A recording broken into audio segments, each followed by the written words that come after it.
প্রিয় বন্ধুরা আসসালামু আলাইকুম। আশা করি আল্লাহর রহমতে সবাই ভালো আছেন। আপনাদের দোয়ায় আমিও ভালো আছি। দেখেন আসলে দেশে এখন প্রচুর পরিমাণ বৃষ্টি হচ্ছে। আজকে সারাদিন থেকে টিপটিপ বৃষ্টি হচ্ছে ঢাকাতে। অন্য জেলাতে কোনো জেলাতে ভারী বর্ষণ হচ্ছে। তো ভারী বর্ষণে আসলে আমাদের অনেক সময় কারো সমস্যা হয়ে থাকে। কোনো জেলাতে যেমন পাহাড়ি জেলাগুলাতে অনেক সমস্যা হয়ে যায়, পাহাড়ি ধস হয়, তারপরে নানান রকম সমস্যা হয়। তো শহর বন্দর যেখানেই বলেন ভারী বর্ষণ হলে মানুষের কিছু না কিছু সমস্যা হচ্ছে।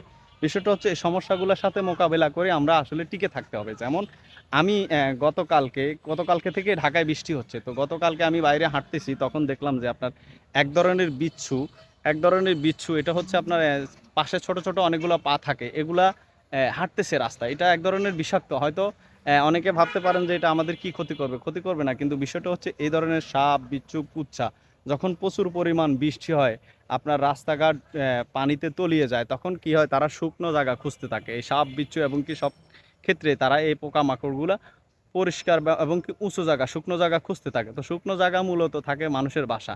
যেমন যারা একতলাতে টিন শিট ঘরে বসবাস করেন, তাদের জন্যই মূলত এ ধরনের সমস্যাগুলো হয়ে থাকে। কারণ হচ্ছে তারা এই বাসাগুলোতে যখন থাকে, যখন প্রচুর পরিমাণ বৃষ্টি হয়, তখন এই সাপ, বিচ্ছু, কুচ্ছগুলো মানুষের বাসায় ঢুকে পড়ে। তো এখান থেকে আসলে আমাদের সাবধানে থাকতে হবে। কারণ হচ্ছে আপনারা জানেন যে সাপ, বিচ্ছু, কুচ্ছ যদি কামড় দেয়, অনেকে মানুষ যদি ঘুমের ভিতরে থাকে, সেক্ষেত্রে মানুষ বলতে পারে না। কিন্তু বিষয়টা হচ্ছে আমরা সাবধানে থাকতে হবে, ঘর পরিষ্কার রাখতে হবে। এমনকি বৃষ্টির সময় যারা নিচে থাকে, সাধারণত উঁচু বিল্ডিংয়ে যারা থাকে, যারা পয়সাওয়ালা, তাদের কথা বাদ, কিন্তু যারা গরিব টিন শিট ঘরগুলোতে বসবাস করে, তো শহরে আসলে ঢাকা এবং চট্টগ্রাম অন্যান্য শহরগুলোতে বেশিরভাগ মানুষ হচ্ছে আপনার নিম্ন শ্রেণীর মানুষ, যারা ছোটোখাটো কাজ করে, কলকারখানা চাকরি করে, গার্মেন্টসে কাজ করে। তারা আসলে অনেক সময় এই উঁচু বিল্ডিংয়ে বা ভালো বাসাতে থাকা সম্ভব হয় না। তো তারা থাকে মূলত টিন শিট বা নিচু ঘরগুলোতে থাকে। তো সেক্ষেত্রে তাদের উপরে এই ধরনের হামলা হতে পারে। এই পোকামাকড়গুলো বিষাক্ত পোকামাকড় থেকে আমরা সাবধানে থাকতে হবে। আর বিশেষ করে যারা গ্রাম অঞ্চলে বসবাস করে, যেমন আমি যখন গ্রামে ছিলাম তখন দেখেছি এমন একটা বিষয় যে এই বর্ষাকালে আপনার বিষাক্ত সাপগুলা রাস্তায় চলাফেরা করে রাতের বেলায় অন্ধকারে। ঠিক শহরও সেম কাহিনী।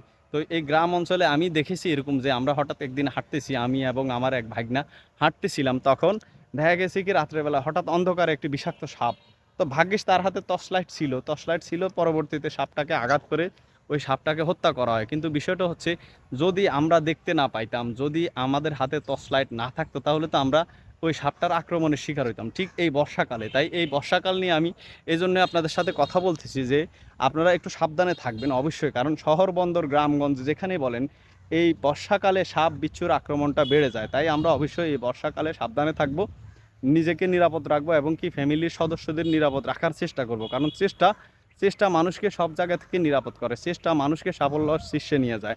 তাই আসুন আমরা সবাই চেষ্টা করি, নিজে নিরাপদ থাকি, পরিবারকে নিরাপদ রাখার চেষ্টা করি। ধন্যবাদ সবাইকে। আসসালামু আলাইকুম।